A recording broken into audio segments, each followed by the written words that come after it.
Hi everybody, I am back finally. I got my current project to the quilters and I'm currently waiting for that to come back, so now I can catch up with all my Sewcialite blocks. So I'm starting off at number 15, the genuine block, making a 9-inch block, and I've already got all my pieces cut out. So for your background, you're going to need four 2 by 5 inch rectangles here.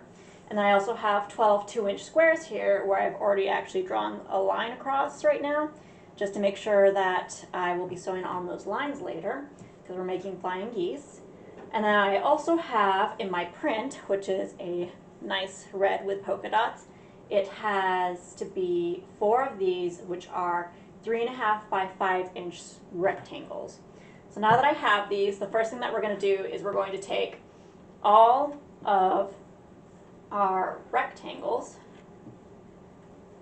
and we are going to lay them out like this. Let me just scoot them over.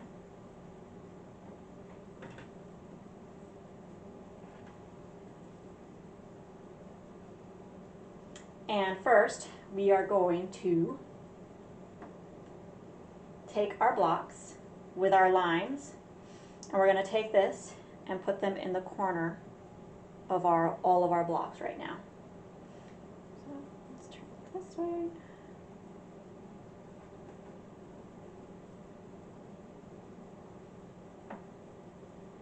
So just like this, all in our top left-hand corner of our rectangles right now. And then we're going to be sewing directly on that line. And then once we have that, we'll cut off our excess with a 1/4 inch seam allowance, press it out, and we'll go on to our next blocks. We'll be going into these corners here and also these corners here. So I will get back to you once I've sewn these first blocks and pressed them, and then we'll get on and sew on our next blocks. Alright, so now I have these sewn on. I cut off my 1/4 inch seam allowance and I pressed out towards my triangle. And now we're going to take our other 2-inch square blocks and put them on the opposite side over here.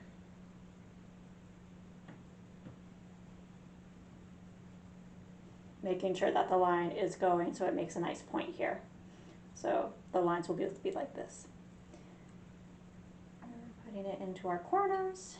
And then we can also put on our last set of blocks as well, because it's no longer going to interfere with this sewing point right here. It'll be over here, and there's enough space on this block piece so that they don't run into each other, and you can do it at the same time as the top one.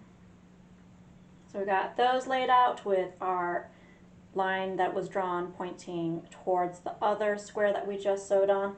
And then you're going to have your line like this, pointing so that you're going to have a nice corner over here. So we're going to take this and now put these in the bottom corner of our blocks and sew those on.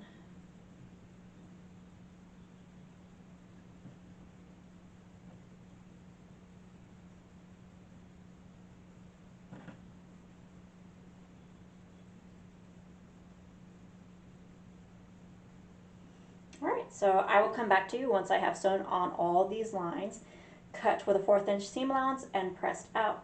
And then we can start using some of these rectangles to put together the different 4 pieces to this block.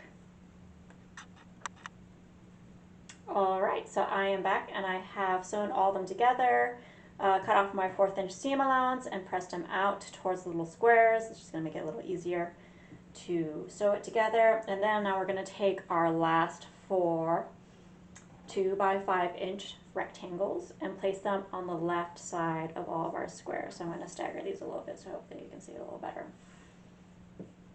And we're going to put them on the left side of all of these.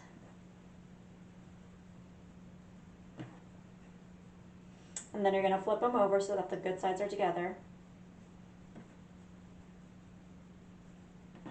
like this.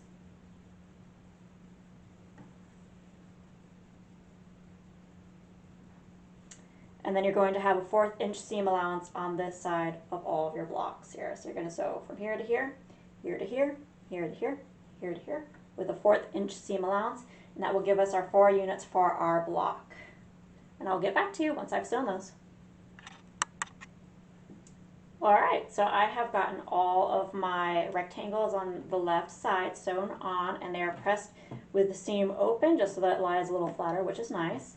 And now we can actually start lying out this block. So we are going to start off with this block, and it will be in this vertical direction here.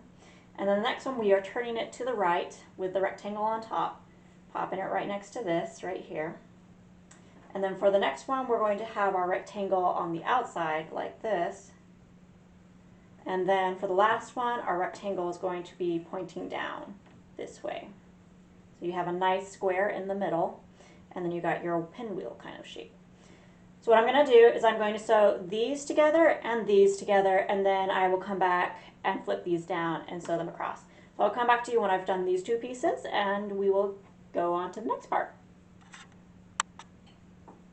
Alright, so I am back, and I have sewn my two pieces together here. I have pressed them towards the rectangle that had just the two small squares, so that way I get a nice fit in between these two because they're on the opposite sides of each other.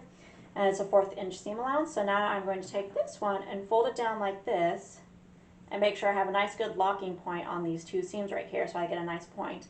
And I will then have a 1/4 inch seam allowance across the top, and our block will be done. So I will get back to you when I have done that 1/4 inch seam across the top.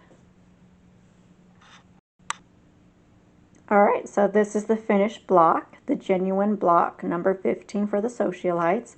And for this one, I, of course, as always, pressed my seams open in the middle just so things will lie a little flatter. And I hope this tutorial will help you on your journey with the Sewcialites. I'll see you next time for block 16.